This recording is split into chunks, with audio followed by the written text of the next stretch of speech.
Thank you so much for meeting with us today. Congressman, my name is Jessica Sage, and I'm here today representing the Indivisible movement. Our Oregon District 2 Indivisible chapter has numbers in the thousands right now, and that's just been over a month, and we are growing rapidly. We are extremely concerned about the contentious nature of our new president. This presidency is different than anything we've ever experienced in our lifetimes, and we are gravely concerned that Republicans like you will follow him blindly simply to toe the party line. Congressman, we have 3 requests for our meeting today. First, will you please listen to us for about 15 minutes while we share some of our concerns about your plans to repeal, repair, or replace the ACA? Would you be willing to give us about 15 minutes right now? That's why we're here, sure. Great. Thank you so much. Appreciate that. Congressman, the second request is that you have monthly Skype meetings with Indivisible representatives to keep our group apprised of what you're doing in Washington. Are you able to commit to that, sir? We're happy to work with you on that. I'm a little leery to commit to things every section because this is a district that stretches basically from what would be the Atlantic to Ohio. As you know, I get out there almost every week. There's a lot of time commitment back here as we work on legislation, but I'm open to do that. We do telephone town halls that your members can call into Yes, as well. we're aware of that. So we'll have regular communication avenues. So. Thank you. Congressman, what we're looking for, because we're representing so many people and we don't want 2,000 people right now outside this office protesting, we want to, in an informal way, get together with you so that we can just have like a one-on-one or a one-on-3 so that then we could relay the message to our movement. That's why I suggested that we bring people in and have this two-way communication. Great. So we can have these kinds of productive conversations. So we're happy you're there. Thank you. Thank you. Thank you. So are you willing to commit to a monthly Skype meeting? I'm not willing to do that at this point just because we've got a lot of other commitments, but I'm happy to have regular communication. And why don't we get started with your discussion about the healthcare? I will do that with just...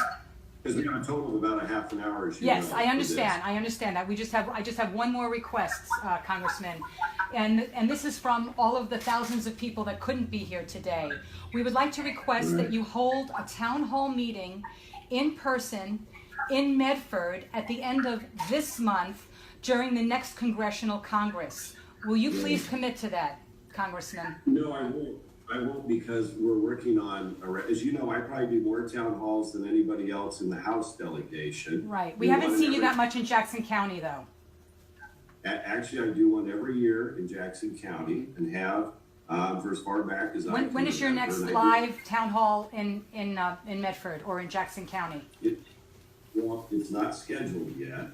I do have commitment. I did a town hall in Lake County about 2 weeks ago. We have this is a big district. I understand the importance of Jackson County. I pledged to you this year I will do a town hall in Jackson County. I'll do a town hall in Josephine County. I'm sorry, are you pledging to do a town hall in person in Jackson County this year? Is that what you're pledging? I'm not. Are you? Yeah. I'm not sure. I said that. In person. In person. Yes, I do it every year. Okay. Yes. All right. But it's not the only way we communicate. So just so you know, we're doing a teletown hall. We actually have more people generally communicate and interact. And you can dial into that wherever you are in the district. We usually have thousands of people on the line at any given time. Right. We're going to do one Monday. I understand that. I understand that. I think that your constituents want to see you. As well. With all due respect, Congressman, I think that your constituents want to meet you face to face. They want to see you. They want to interface with you, and that's something that they have asked me to request. And they'd like you to come in person to Jackson County. And I'm hearing that you'll do that in person sometime this year. But you won't commit you won't commit at the end of the month.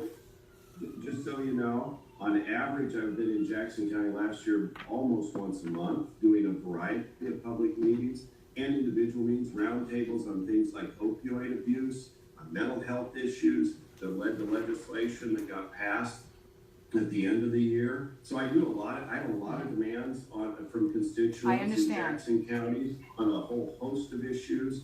And so I'm happy. I always do a town hall. So Okay. yes. Okay, great. Well, thank you very much.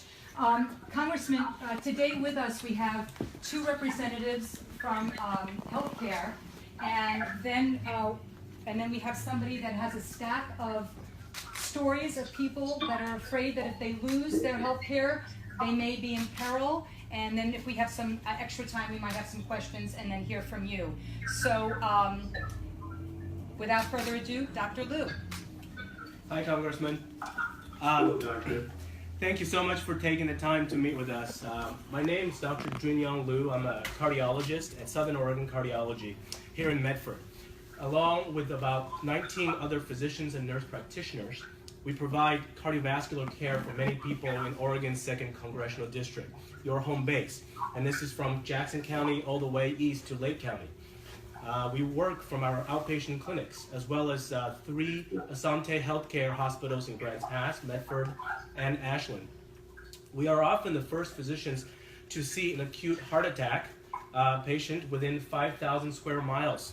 So therefore, trust me when I tell you that the health and healthcare of many Oregonians, your constituents, are on my mind and dear to my heart. Since the implementation of the coverage portion of the ACA in late 2013, our clinic has seen a significant, roughly 20% increase in outpatient visits, most of them from new patients using Oregon Health Plan. And we discovered that early on that many of these patients, due to a lack of regular health care previously, they show up with serious and ominous cardiovascular symptoms. Their new primary care physicians took one look at them and called us right away for help. Often we're able to stabilize these patients either by performing medical procedures or optimizing their regimen of medications. Most of these patients will then need long-term follow-up for their cardiovascular conditions. And I'm sure you understand that the potential repeal of ACA could throw these patients back in limbo and seriously impact their health. Their otherwise routine cardiovascular care would eventually turn into catastrophic and life-threatening events, resulting in emergency room visits, hospitalizations, and poor outcomes. The financial burden of these events would likely have to be shouldered by taxpayers. So as a physician, the change in healthcare as a result of the ACA have overall been a positive experience. Most physicians are in favor of the key elements of the ACA, and those being providing some degree of coverage for as many Americans as possible, if not all.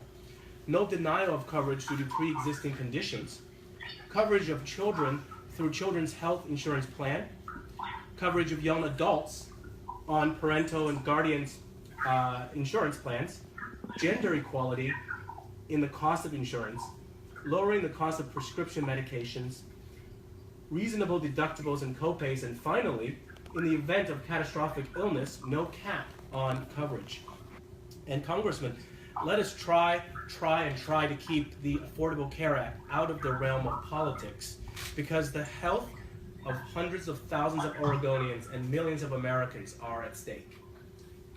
Thank you very much. And if I may, I would like to also read another letter drafted by my spouse, Dr. Margot Funk. She's the Chief of Psychiatry at Department of Veteran Affairs, Southern Oregon Rehab Center and Clinics, so the source. I may have been out there, but go ahead. Absolutely. And we'd just love for you to hear what she has to say. Dear Congressman Walden, I write to you today to express my grave concerns about repealing the Affordable Care Act and the devastation this might cause the veterans of Southern Oregon. As a physician and mental health leader who works with veterans on a daily basis, my guiding principle is to do no harm. I am committed to ensuring that our veterans receive excellent quality of mental health care and have quick and easy access to care. I know that, like me, you care deeply about our veterans, and I thank you for your past support in appropriations bill for the VA, as well as your support for the Clay Hunt Suicide Prevention for American Veterans Act. You must be alarmed that nationwide, 22 veterans die by suicide every day, making mental health a key issue in any discussion involving healthcare for veterans. Rural communities like ours are plagued by the inability to recruit and retain psychiatrists and other physicians. When one doctor leaves, the work burden falls on the remaining doctors who struggle to manage the increased demands. The result is a vicious cycle, a mass exodus of the patient's workforce, and thousands of veterans who can no longer access care through the VA. And this is not a hypothetical scenario. It is happening now in Southern Oregon and across the nation. Now consider the nearly 3 million veterans nationwide who are not accessing care through the VA. Many of these veterans and their children obtain health insurance through an employer, a healthcare exchange, or Medicaid. The ACA allows them to utilize community-based resources at a low cost. Repeal of the ACA would lead to more veterans losing community health care and more veterans coming back to the VA. They would find few remaining providers with dangerously long wait times at present. They would risk psychiatric destabilization. They would risk worsening of chronic medical conditions. They would risk homelessness. They would risk suicide and death. Representative Walden, I implore you to protect our veterans. Do no harm. Do not repeal the Affordable Care Act. Thank you so much. And you'll give those to And I have copies of my letter and Dr. Funk's letter, and I'll give it to your person out here. Thank you. Thank you very much. Hi, I'm Lori Hoagland. I'm a family nurse practitioner. I've been taking care of patients for the last 36 years, so I've experienced a lot of changes in healthcare over the course of my career. I currently work at La Clinica, and I'm seeing patients at Phoenix Health Center, in addition to children in the school-based clinics and also homeless patients at our mobile unit. And it's my belief to my core that healthcare is a human right, and I feel that all patients are entitled to the single high-quality standard of care regardless of their ability to pay for the healthcare they get. When I first started working at La Clinica, it was before the Affordable Care Act. We had, right before that time, about 273 employees and 5 clinics. And when we got the Affordable Care Act, one patient that comes to mind is an insulin-dependent diabetic, and prior to her getting health coverage, she was picking up insulin at Walmart without a prescription and trying to manage her own disease, and she ended up in the emergency room a lot. She currently has health coverage. She has an insulin pump. She's not been in the emergency room this year. She has 2 young children that she's able to take care of because her health is much better. And that patient, among many others, come to my mind. They really had a change of life, really, from getting care when they hadn't had it before. Currently, La Clinica has 375 employees. We've added 2 more clinics, and we have about 22,000 patients. So we have a lot of people who I work with that are constituents in your district. And I feel like I'm their voice today for you. One of the patients that I'm thinking about at the moment is a woman who was diagnosed with invasive breast cancer 2 weeks ago. She has OHP. She's currently working in a food manufacturing company in Medford. And I have referred her for surgery and for chemotherapy, but I can tell you she's incredibly anxious right now at whether she will be able to get her care and if it will leave her in financial ruin. So one of the comments that I've heard you make, we're looking at fixing this mess a brick at a time, piece by piece, taking our time to get it right. And what I need to understand and convey to my patients is how this approach is going to help them continue receiving the important care they're getting. Thank you. Okay. Thank you. Hi, Representative Walden. My name is Terry Martin. I'm a small business owner in Medford. I have 20 to 25 employees, and some of which are on the Affordable Care Act, which has helped them very much. I'm also an old journalist, and I was tasked with collecting stories and questions for you from the members of Indivisible. We had about 48 hours to ask them, what would you like to ask the congressman and what would you like to tell him, and this is the result of that. We have about 100 stories in here. We have about 20 pages of questions. And if I was to do a word cloud of this, if I was to see what the most common word is in here, I'd say that it would probably be the word please. These letters are filled with people saying, please don't let us down. Please don't take care of my health care away.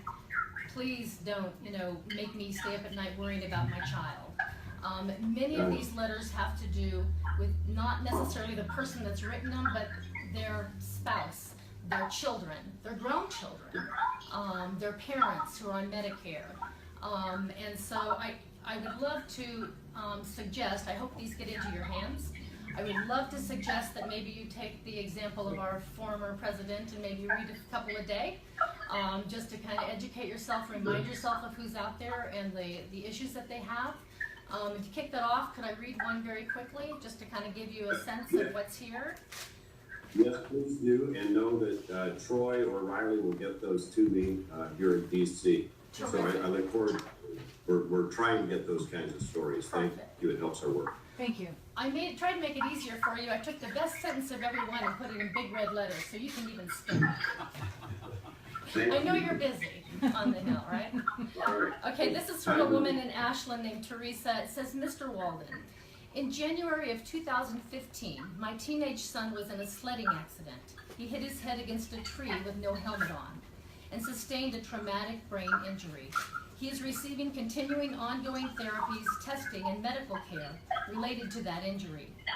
I was so relieved that he had good insurance at the time that covered 85% of his medical costs because we were insured through the Affordable Care Act. And we received and are still receiving monthly supplements of $400 that make the coverage affordable for us. If the ACA is repealed, and if insurers are able to exclude prior existing conditions, then continuing therapies and medical care related to my son's accident will be excluded, and I will not be able to afford them.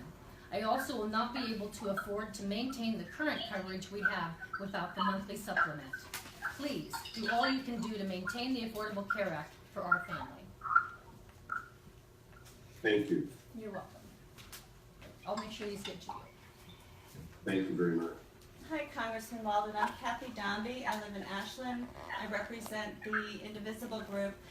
And we've presented all of these really important personal stories, and I guess now we'd like to hear some answers to some particular questions that have come up. Our concerns are the process. You use the word brick by brick, and we've heard replacement, we've heard repair, which honestly, repair sounds a little bit better than repeal. So if you could address how quickly are we going to know what our future holds for healthcare, and in particular, one of the biggest issues that our members and our constituents, your constituents here have, is the pre-existing condition. That is causing incredible angst and insecurity for many, many of us. So if you could address the process, what your plans are for pre-existing conditions, and also going forward, what else you see on the radar in terms of high-risk pools, caps, annual caps for people that have long-term injuries. These are the big topics that we're hearing right now. So if you could address the pre-existing condition, your process, and anything else that you can give us in terms of details that we can pass on to everyone here. Okay. And Jessica, is that kind of the wrap? You can talk. Well, Thank you. Thank you very much.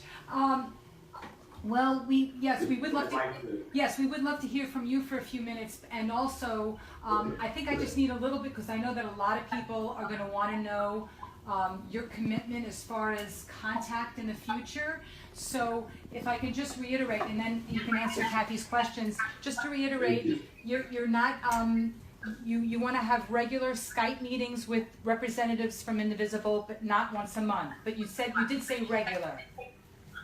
So like, let's not nuance it, okay? Okay. I'm happy to have, as we can, happy to have discussions like this. That's why after the protests in the office, I said to the team, let's invite people in so we can have a reasonable, thoughtful discussion. Thank because you. this really matters to me a lot. So Thank you. let's not get caught up in whether we do it every 10 minutes or every month or every 3 weeks. I'd rather just, as necessary, I'm happy to have As these necessary? conversations. But Okay. sure, Okay. however you want to write it down. The point is, there are also a lot of other demands on my time I throughout understand the that. district. And I'd be happy, as you know, our district, 69,341 square miles, and stretches from Grants Pass to Idaho. Yes. So I'm on the road a lot. I mean, I understand that. literally got in my own home in Hood River this month. My furnace went out about a week into single digit stuff. So, Sorry. but let me take these one at a time. Okay, if I could. just, Great. and then I won't ask you again.